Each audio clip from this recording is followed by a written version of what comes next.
Hello, this is Pergasus, and welcome to yet another entry into PC Game Reviews, and today, we're checking out a game by the name of Eye of the Beholder 2, The Legend of Darkmoon. Now, this is going to be a bit of a special episode per se, because most of what Eye of the Beholder 2 does was also done in Eye of the Beholder 1, so I am only going to really cover the newer stuff mostly, as I see no reason for backtracking and covering old info. In other words, if you haven't watched my Eye of the Beholder 1 review yet, I urge you to go do so now.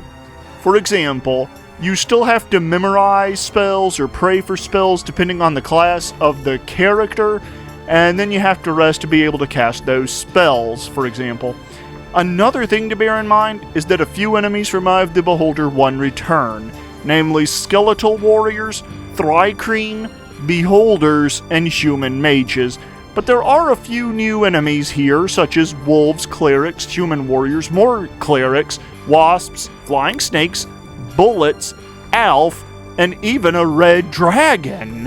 One of the new things about Eye of the Beholder 2 is how the levels are structured. You remember how back in Eye of the Beholder 1, you could just skip most of the levels and go straight to the end of the game? Well, in Eye of the Beholder 2, each area of the game feels like it has its own goal. The Catacombs, for example, requires the player to seek out four horns or winds to open the way to the Silver Tower. In the Silver Tower, you have to find a crystal hammer and get the Mark of Darkmoon to open the way to the Azure Tower. In the Azure Tower, you have to find 6 polished shields and get the 3 pieces of the longsword Talon to open the way to the Crimson Tower, and in the Crimson Tower, you try to find and kick the ass of the guy behind Temple Darkmoon's evil. Another new thing that Eye of the Beholder 2 brings to the table is cutscenes, or rather, portraits of the characters who you're interacting with. Not every single character will get one, no, but the ones that do all look fantastic. It actually kind of feels like you're in the shoes of your characters with this design choice, I think. Also, you may have noticed that in some of these cutscenes, for lack of a better word, is that you tend to have choices. Yeah, sure, they were in Eye of the Beholder 1, but here in Eye of the Beholder 2, sometimes you can choose to attack the characters that you're interacting with. Something that you could only really do with Xanathar back in the first game. However, be careful to whom you say those words, because it might just screw you over pretty hard. Oh, and before anyone says it in the comment section, I'm aware that these aren't cutscenes per se, but I didn't know what else to call them. Interactions with NPCs probably would have been the better choice, but whatever. Another thing in Eye of the Beholder 2 is the traps and puzzles that the game throws towards the player, some of which include a fireball maze and a required take damage to proceed tile, just to provide 2 examples. The story in Eye of the Beholder 2 is much better told than the one in Eye of the Beholder 1, but only by the slimmest of margins. Basically, the story is still that someone wants to take over Waterdeep, but this time it's coming from the Temple Darkmoon. Kelvin sends you out there to drink potions and kick ass, and you're going to be all out of potions if you're anything like me because you didn't pick any up in the first game, and even if I did start with a fresh party, I wouldn't use them because they don't heal enough and I'm just too darn stupid to use the other potions.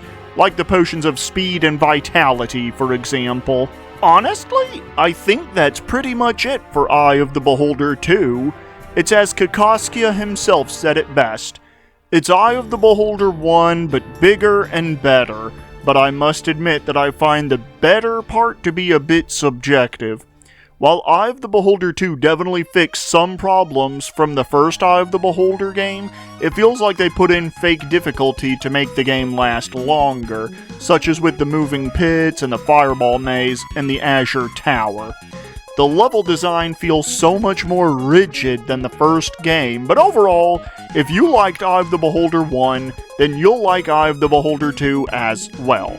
I only hate that there wasn't more added to Eye of the Beholder 2, though. Oh, but before I forget, in Eye of the Beholder 2, if your entire party gets held or paralyzed or whatever, then that is now an automatic game over, no matter what. However, that'll really only happen with the Mind Flayers near the end of the game, which you don't have to deal with in Eye of the Beholder 2, thank God!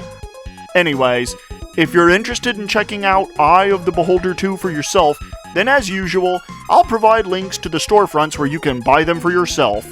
This has been Pergasus, signing off.